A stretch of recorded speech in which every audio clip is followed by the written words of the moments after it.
Assalamualaikum warahmatullahi wabarakatuh. Sahabat-sahabat semua, kajian kali ini adalah praktik berkomunikasi para pebisnis dan para pejabat.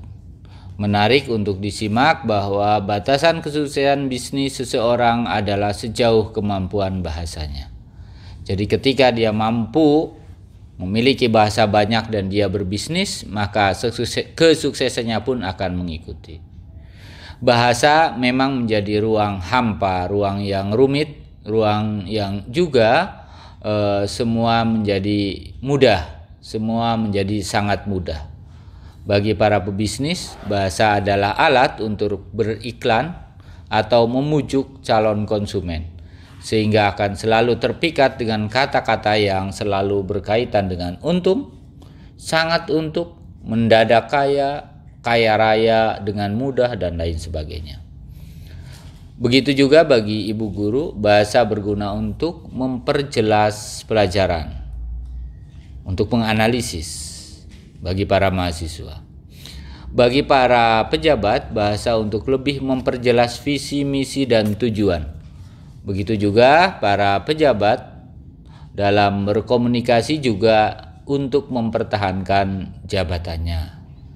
Mungkin absurd, mungkin juga tidak. Jangan kaget kalau para pejabat-pejabat di negeri antah berantah kemudian lebih suka membahas siapa duduk di mana, siapa dapat komisi apa, ketimbang harus memikirkan sebagaimana supaya para pedagang kaki lima bisa mencari nafkah dengan mudah tanpa dikejar sana sini oleh para petugas, atau membahas bagaimana cara agar biaya pendidikan makin terjangkau untuk rakyat pada keseluruhannya, atau bagaimana masyarakat bisa berobat tanpa harus membayar iuran bulanan. Ini seharusnya dalam berkomunikasi mengarah ke situ. Pejabat dalam komunikasi selalu sangat berhati-hati baik yang berbentuk lisan maupun tulisan, karena akan sangat berdampak terhadap bawahan maupun masyarakat. Berdasarkan pengamatan secara sepintas, penggunaan bahasa pejabat pemerintah bisa merupakan cermin atau cara berpikirnya, atau sekedar ngedem-ngedepi, atau bahkan untuk memotivasi. Tergantung dari tujuan orang atau pejabat tersebut dalam berkomunikasi. Menurut Boff dan Thiel dalam buku Business Communication Today, proses komunikasi minimal ada 6 tahapan, yakni yang pertama, pengiriman ide atau gagasan. Yang kedua, pengirim mengubah ide menjadi suatu pesan. Yang ketiga, pengirim menyampaikan pesan. Yang keempat, penerima pesan. Yang kelima, penerima menafsirkan pesan. Yang keenam, feedback, penerima memberi tanggapan dan umpan balik ke pengirim. Ide dan gagasan bagi para pebisnis itu udah terbiasa. Dia melamun, dia kemudian menuangkan dalam bentuk ide, dalam bentuk langkah-langkah. Jadi bagi para pebisnis sudah mudah sekali. Jika Anda ingin memulai bisnis, ya mulailah hari ini dari ide yang kamu dapatkan hari ini.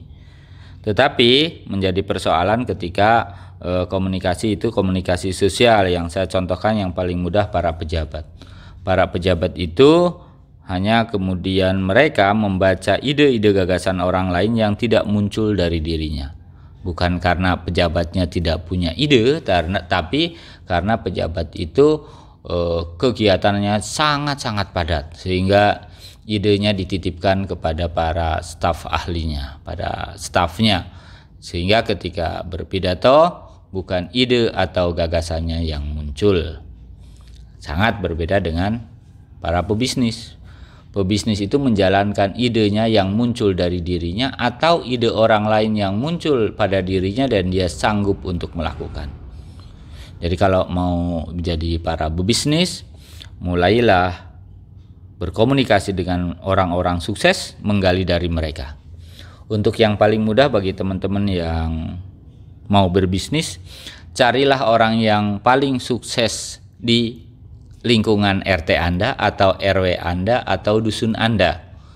Kalau itu sudah dapat, Anda mampu berkomunikasi, komunikasilah dengan di levelan kelurahan. Kalau sudah berkomunikasi lagi, level kecamatan, kabupaten, dan terus menerus berkembang. Tujuannya untuk apa?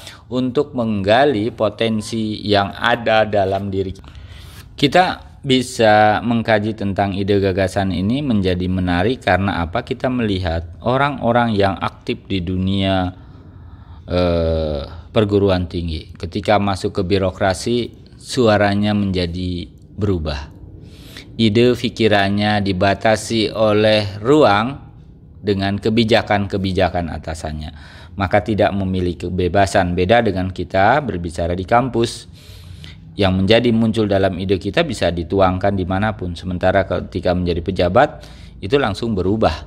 Anda bisa melihat cara berbicara orang, cara berkomunikasi orang, membaca raut wajahnya juga ketika berkomunikasi berbeda ketika dia pure sebagai pengajar dan ketika dia menjadi pejabat. Ini makanya nikmatnya para pebisnis itu di situ. Batasan-batasannya adalah dirinya. Sementara ketika jadi pejabat terlalu banyak norma yang harus dipegang. Dan kita nanti kasih beberapa contoh narasi para pejabat itu. Kenapa kita contohkan? Karena agar kita bisa mempraktekkan. Termasuk tahapan komunikasi ini kenapa kita angkat kembali, karena kita ingin mencoba membangun gagasan, membangun ide bagi kita yang menjadi para pebisnis atau kita yang menjadi para pejabat. Mulailah dari hari ini untuk memurnikan ide, pikiran itu datangnya dari diri sendiri. Jika kita para pebisnis, kita bisa memulai tidak dari begitu banyaknya ide yang muncul, tetapi dari semangat yang muncul dari diri kita. Sementara bisa kalau kita jadi pejabat, minimal jika Anda atau bahkan pejabat, Anda bisa memulai mengembangkan ide itu dengan narasi yang sangat sedikit. Tidak usah panjang-panjang, tidak usah luas-luas, karena justru itu akan menyulitkan diri Anda yang menjadi pejabat. Banyak dari kita menuangkan ide gagasan, kadang-kadang tidak sadar kita itu siapa, kita itu bagaimana. Ketika menjadi pejabat, menjadi orang yang sangat idealis, itu tidak sadar bahwa kita merupakan bagian yang melakukan hal-hal yang bisa jadi itu akan menjadi ketawaan orang. Jadi ide gagasan itu muncul dari apa yang kita miliki masa lalu dibawa ke masa kini, masa yang akan datang dibawa ke masa kini, kemudian kita komunikasikan dengan audiens kita. Kita komunikasikan dengan masyarakat, kita komunikasikan dengan anggota organisasi. Kemudian jika kita sudah punya ide gagasan dalam membangun tahapan komunikasi, yang kedua bagaimana kita mengubah ide tadi itu menjadi suatu pesan agar dapat diterima, dimengerti secara sempurna. Hal-hal yang harus diperhatikan oleh kita dalam berkomunikasi adalah gaya personal tadi, wajah. Saya sampaikan wajah orang ketika punya kebebasan berbeda dengan dalam bentuk tekanan. Kemudian latar belakang budaya, sosial, kemudian audiens yang kita hadapi seperti apa, biar ini betul-betul menjadi pesan yang diterima sempurna. Kemudian yang ketiga, pengirim menyampaikan pesannya. Media panjang pendeknya pesan atau saluran komunikasi yang digunakan oleh kita itu sangat berpengaruh terhadap efektivitas penyampaian pesan. Bila menyampaikan pesan yang panjang dan kompleks secara lisan, pesan tersebut bisa jadi terdistorsi atau bahkan bertentangan dengan pesan aslinya. Kita menginginkan pesannya itu A, dapatnya B. Kita pesannya pengennya B, dapatnya C, karena terjadi distorsi. Oleh sebab itu, perhatikan hal-hal yang bisa menjadi penghambat dalam pengiriman pesan ini. Kemudian, menerima pesan. Jadi pengirim, komunikator, dan penerima komunikan menerima pesan tersebut. Nah, ini banyak pola model hari ini dengan media komunikasi pesan-pesan itu dalam bentuk gambar, dalam bentuk-bentuk tarian, dalam bentuk nyanyian. Banyak sekali model dan pola-polanya. Oleh sebab itu, agar bisa dipahami secara keseluruhan, maka komunikator dan komunikan harus paham betul terhadap media yang digunakan. Kemudian yang selanjutnya, penerima menafsirkan pesan. Suatu pesan yang disampaikan kepada penerima harus mudah dimengerti dan tersimpan di dalam benak pikiran si penerima pesan, sebab jika tidak, maka penafsiran akan berbeda antara komunikan dengan komunikator. Dan yang terakhir, menurut Booth dan Thiel ini, bahwa feedback merupakan akhir dari proses komunikasi. Hasil dari komunikasi itu seperti apa? Itu dari feedbacknya bisa kita lihat. Kita bisa mencoba berkomunikasi dengan teman-teman untuk membangun bisnis kita. Dengan demikian, bahwa bahasa sangat berguna untuk mendeskripsikan pemikiran atau ide seorang pejabat, ide seorang pebisnis. Bahasa adalah alat pikiran, alat pemikiran yang baik di lingkungan masyarakat dan budaya yang mempunyai bahasa dan alat berpikir. Namun beberapa pejabat atau beberapa pebisnis juga banyak yang memanipulasinya untuk memposisikan dirinya sebagai pejabat yang amanah.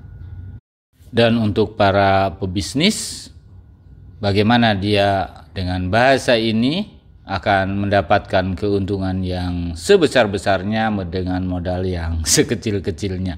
Ini juga problem buat kita.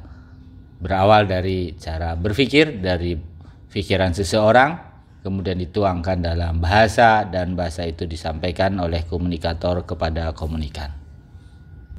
Saya ambil 2 contoh kegiatan yang bersentuhan dengan bisnis itu sendiri, yang bersentuhan dengan sosial juga. Bila kita ambil contoh komunikasi sosial bisnis, kita ingat betul ketika hilangnya minyak tanah, kemudian masyarakat ikut, tapi harga kemudian sangat melambung terus tinggi. Pakai minyak tanah, disuruh pakai gas. Setelah semua pakai gas, harga-harga di pasaran kemudian melangit tinggi sekali. Kurang lebih waktu awal-awal kita harganya sekitar 160-an sampai 180-an. Kemudian setelah selesai pengadaan subsidi berubah di bawah 100. Ini kita lihat di satu sisi nilai bisnisnya muncul, di sisi lain komunikasi sosialnya juga ada di situ. Dan kita lihat kemudian subsidi juga dipilah-pilah, kemudian dikurangi sedikit demi sedikit, diklasifikasikan juga, dan masyarakat paham bahwa pengalihan subsidi dalam rangka untuk mensejahterakan rakyat. Namun dalam realitasnya banyak pertanyaan masyarakat atas tindakan-tindakan yang terjadi. Di satu sisi dari sisi price yang begitu terjun payung ketika pengadaan sudah selesai, di sisi lain pengurangan subsidinya itu terus berlanjut, sehingga masyarakat kemudian bertanya di mana letak pengalihan subsidinya. Ini pertanyaan.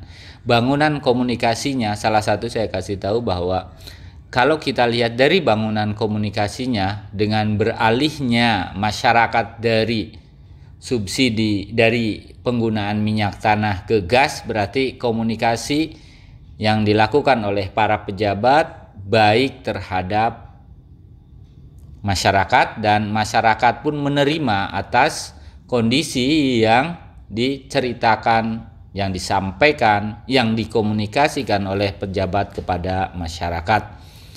Akan tetapi kefahaman tersebut kemudian mereka tidak mempersoalkan komunikasinya, tetapi ada perilaku yang berubah. Itu sebuah pertanyaan besar buat masyarakat. Begitu juga subsidi BBM, ketika pemerintah menyampaikan komunikasi kepada masyarakat bahwa subsidi yang diberikan BBM itu tidak pas, maka masyarakat pun paham betul dengan komunikasi yang dibangun oleh pemerintah. Karena ini masuk juga ke ranah bisnis, karena dilakukan oleh Pertamina, dan Pertamina adalah salah satu perusahaan berplat merah. Tetapi kemudian kefahaman masyarakat atas komunikasi tersebut itu ini karena ini bahasa pejabat dan bersentuhan dengan bisnis, kepahaman itu kemudian menjadi kurang paham, bukan tidak paham, ketika fluktuasi harga akan mengikuti dengan fluktuasi harga dunia. Tapi kemudian realitasnya fluktuasi itu kalau naik dengan turun berbeda. Kalau turun seharusnya setiap waktu tertentu yang ditentukan oleh pemerintah, ketika turun harus turun, nyatanya tidak turun. Jadi kemudian komunikasi yang sudah terbangun dengan baik itu tercederai oleh praktek. Itu salah satu kelemahan dari birokrasi, karena pejabat birokrasi itu tidak boleh menjabat lebih dari waktu-waktu tertentu. Umpamanya setiap 5 tahun terjadi rolling. Nah, ketika terjadi perubahan, itulah komunikasi yang dibangun oleh para pendahulunya kemudian tidak dilanjutkan. Jadi tidak menjadi bukan menjadi persoalan utama dari komunikasi itu, tetapi karena terjadinya rolling di pemerintahan. Tetapi sebenarnya kalau sudah kebijakan itu harus dipertahankan. Ini kita melihat bahwa komunikasi juga harus berkelanjutan seperti ini. Kebijakan juga harus berkelanjutan. Yang dirasakan oleh masyarakat seperti itu. Tapi dari sisi komunikasi, pemerintah sudah sukses untuk mengembangkan bisnis berplat merah di BBM ini. Ini karena keberhasilan komunikasi. Kemudian dalam bidang pertanian, terutama regulasi pupuk, model baru dengan pola yang katanya akan mendatangkan keadilan dan menghilangkan permainan, dan petani diuntungkan. Masyarakat kemudian paham juga dengan itu. Tapi yang terjadi justru, nah ini karena kalau tadi kan BBM regulasinya satu, karena perbedaan departemen, ada departemen perdagangan, ada departemen pertanian, kemudian ada bulog lagi. Komunikasi yang dibangun oleh satu lembaga yang ada itu akan mempengaruhi kepercayaan masyarakat terhadap komunikasi tersebut. Maksudnya begini, ketika Kementerian Pertanian menyatakan bahwa akan mengadakan kartu tani dalam rangka, contohnya umpamanya, untuk mensejahterakan petani agar mendapatkan harga yang sangat murah.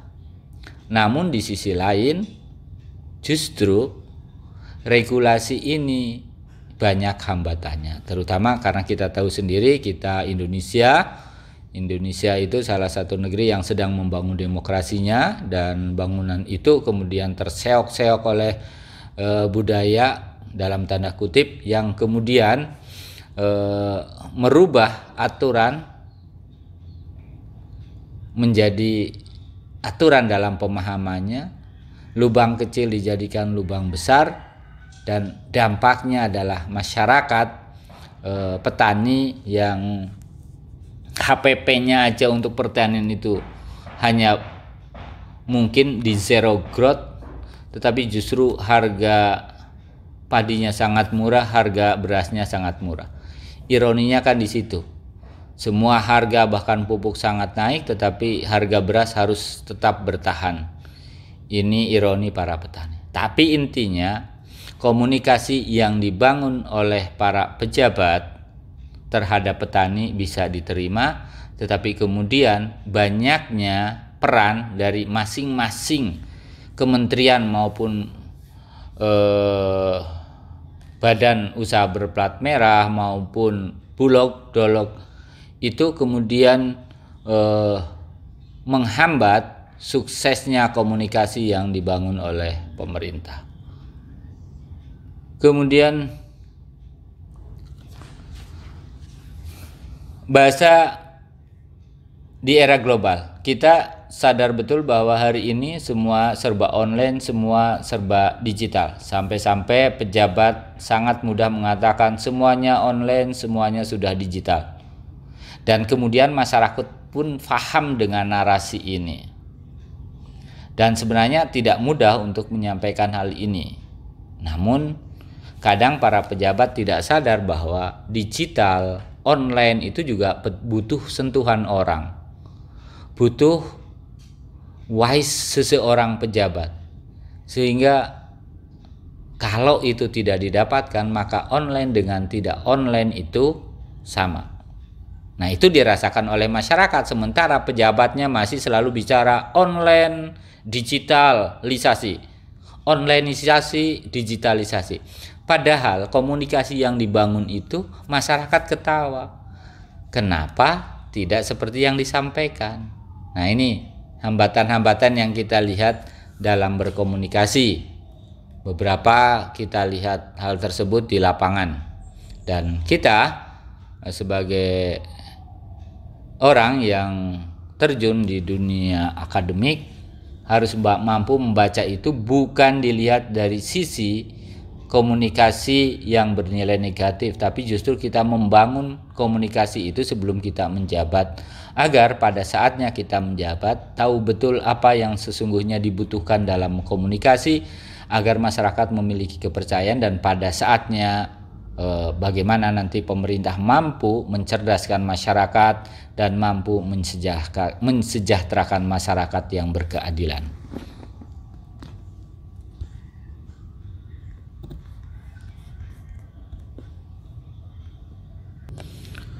Menurut Irwansyah, 7 pilar strategi komunikasi. Yang pertama adalah pemahaman terhadap proses komunikasi.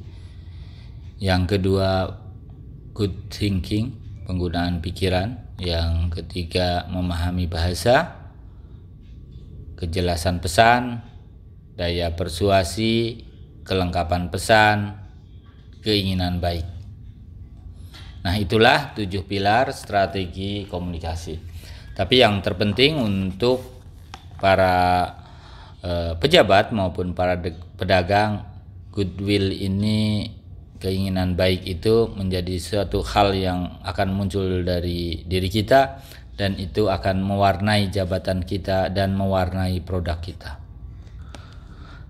Mari kita perhatikan beberapa narasi yang kadang muncul dari para pejabat. Antara lain, akan kami perhatikan. Usul Anda akan kami tampung. Kenapa dikatakan bahasa pejabat? Karena ini sering banget muncul dari para pejabat. Akan seperti tadi, akan kami perhatikan. Padahal setelah itu yang nggak diperhatikan sudah lupakan membahas yang lain. Kemudian usulan akan kami tampung. Setelah itu juga lupa, berkas kemudian ditumpuk begitu saja. Ini maksudnya kebanyakan, Pak, itu ada yang kami udah usul disampaikan. Iya, sebagian kecil. Makanya teori ilmu sosial itu mengambil teori majority. Kalau kebanyakan itu berarti menggunakannya teori kebanyakan. Kalau dalam bahasa Quran biasa dikenal dengan istisna, pengecualian. Ya pasti adalah. Saya akan memantau lebih ketat lagi karena ini semakin meresahkan. Setelah itu ya nggak tahu dipantau tahu enggak, tapi narasi ini sering digunakan. Akan kami sampaikan. usulan saudara. Kami lakukan semata-mata dalam rangka menegakkan aturan. Kemudian usul Anda bagus sekali, akan kami perhatikan. Kami mengikuti prosedur yang ada, akan kami programkan ke depan. Dan masih banyak lagi, tetapi ini sering kita dengar. Jadi bahasa pejabat sesungguhnya sudah disusun secara sistematik, good thinking, goodwill, namun hanyalah oknum yang kemudian menyalahgunakan untuk kepentingan pribadinya. Jadi bahasa ini bahasanya tidak salah, tapi bahasa ini dikatakan bahasa pejabat itu karena ketika disampaikan itu untuk realisasinya lebih banyak yang tidak direalisasikan daripada yang direalisasikan. Maka kemudian idiom bahasa pejabat ini sebenarnya untuk sekedar mengingatkan kepada kita, terutama tidak untuk menuntut orang lain tetapi untuk diri kita sendiri, bahwa komunikasi itu harus dibangun dengan baik, bahwa komunikasi itu akan memberikan nilai positif, bahwa komunikasi itu akan membuat orang bersinergi, orang termotivasi, orang berkinerja yang luar biasa. Jadi untuk guyonan caranya itu banyak. Oh, ini bahasa pejabat, bahasa yang keluar dari pejabat tetapi untuk realisasinya sangat-sangat sulit. Ini sebuah sindiran aja, sebuah kritikan. Ini pejabatnya juga jangan tersinggung, karena kan kehidupan itu hanya siklus saja. Hari ini mungkin menjabat, 5 tahun lagi tidak menjabat. Nah, pada saat itu kan nanti juga akan memposisikan seperti itu dan akan seperti itu terus. Kehidupan itu siklus, menjabat itu siklus. Makanya bagusnya pejabat tidak tersinggung karena siklus. Jadi ada siklus di atas, siklus di bawah, siklus di tengah, siklus di pinggir. Pada saat kita masuk ke arena itu, kita selalu merasa nyaman karena ini bagian dari yang harus kita hadapi dengan senyuman. Kemudian yang sering kita dengar dari para pedagang atau orang yang berbisnis itu. Kalau kita masuk toko, kita sering mendengar. Jadi Anda juga bisa mempraktekkan ini. Barangnya habis, barangnya habis. Ini berbeda dengan barang kita yang mengatakan tidak ada. Jadi ketika kita mengatakan barang habis dengan tidak ada itu berbeda. Berarti ada harapan untuk konsumen untuk hadir lagi. Tapi bagusnya tidak berbohong. Kalau habis-habis, kalau akan kami pesankan, dipesankan betul. Sebab kalau enggak nanti jadi bahasa pejabat gitu. Pedagang kalau tidak mendapat kepercayaan ya habis gitu kan. Sementara pejabat dibatasinya oleh waktu. Kalau pedagang dibatasinya oleh konsumen, berbeda. Jadi kalau pejabat batasnya 5 tahun ya dalam 5 tahun itu akan menjabat terus. Tapi pedagang, pebisnis itu tidak dibatasi oleh waktu tetapi dibatasi oleh konsumen. Tidak ada yang beli ya tutup. Membohongi pembeli ya langsung tutup. Makanya hati-hati. Dalam waktu lama atau sebentar akan berdampak ketika kita berbisnis dan kita berbohong karena batasannya adalah konsumen. Sementara kalau pejabat batasannya waktu, berarti waktu yang membatasi. Kemudian bahasa yang sering kita lihat itu ketika di pedagang itu mereka tersenyum gitu kan, seperti yang kenal. Jadi ketika datang langsung tersenyum. Ini bahasa yang paling sederhana. Kemudian kita senyum kembali, orangnya kayak kenal, padahal nggak kenal juga gitu kan. Ini praktek di lapangan seperti itu. Atau mereka bertanya ketika perusahaannya masih, apa kabar? Kumaha kabarna? Bagaimana kabarnya? Itu sering di pedagang itu datang langsung seperti itu. Atau bahkan kadang-kadang di beberapa perusahaan meja langsung ditawari minuman atau makanan kecil atau permen. Silahkan minum, silahkan ambil, silahkan buat kopi. Itu bahasa yang sering digunakan. Kemudian ketika orang kelihatan kebingungan, pedagang yang bagus biasanya juga menyampaikan ini. Karena dia bingung, maka dia akan mengatakan yang ini yang lebih baik. Itu dipakai langsung, yang ini lebih baik. Ketika orang bingung, yang mana yang baik? Nah, yang ini yang lebih baik. Ini sangat cocok dengan kulit Anda. Ini sangat pas dengan postur tubuh Anda. Model ini model terbaru. Barang ini barang terbaru. Barang ini hemat listrik. Barang ini cocok untuk bapak atau ibu. Nah, itu yang sering kita lihat, narasi komunikasi dibangun dalam rangka untuk membungkus kekurangan-kekurangan atau informasi yang akan didapatkan kemudian akan datang beberapa saat lagi. Jadi kalau barangnya kosong, orang akan mengatakan akan datang beberapa saat lagi, atau waktunya tidak akan lama lagi, atau narasi yang ini lebih sempurna, yang ini barangnya lebih kecil tetapi kekuatannya lebih tinggi, akan tetapi yang ini lebih awet. Atau barangkali bapak ibu mau mencoba, masnya mau mencoba produk baru. Mas, mbak, ini produk terbaru. Nah, oleh sebab itu praktek sangat sederhana sebenarnya. Yang penting kita sering mendengarkan ketika pejabat berbicara untuk gambaran dari komunikasi sosial. Sering, ya siapa tahu bagian dari kita, saudara-saudara kita, sahabat-sahabat sebuah akan menjadi pejabat. Lihat narasi seperti di atas, kemudian keluarkan dari hati, bukan hanya dari lisan, atau bukan karena kita membaca teks pidato, tetapi dari ide yang dibangun oleh kita. Karena kita juga, sekali lagi saya ingatkan bahwa batasan kesuksesan bisnis seseorang adalah sejauh kemampuan bahasanya. Batasan seorang pejabat seberapa sempurna berbagi. Kenapa seberapa sempurna berbagi? Nah, sebuah pertanyaan besar buat Anda.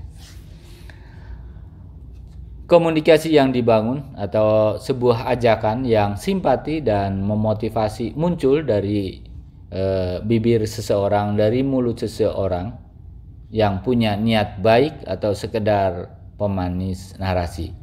Cuma kita tidak tahu itu ditunjukkan buat siapa. Bisa jadi itu juga ditunjukkan untuk kita-kita yang masih asik bermain-main dengan kata-kata.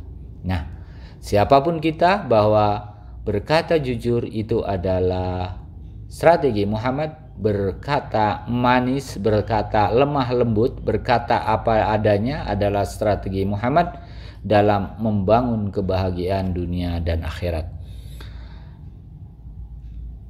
Kesimpulannya bahwa komunikasi akan mengantarkan kita kepada kesuksesan. Komunikasi yang baik akan mengantarkan kita kepada kebahagiaan. Komunikasi yang baik akan mengantarkan kita menjadi umat Muhammad yang terbaik. Semoga kita oleh Allah dihantarkan untuk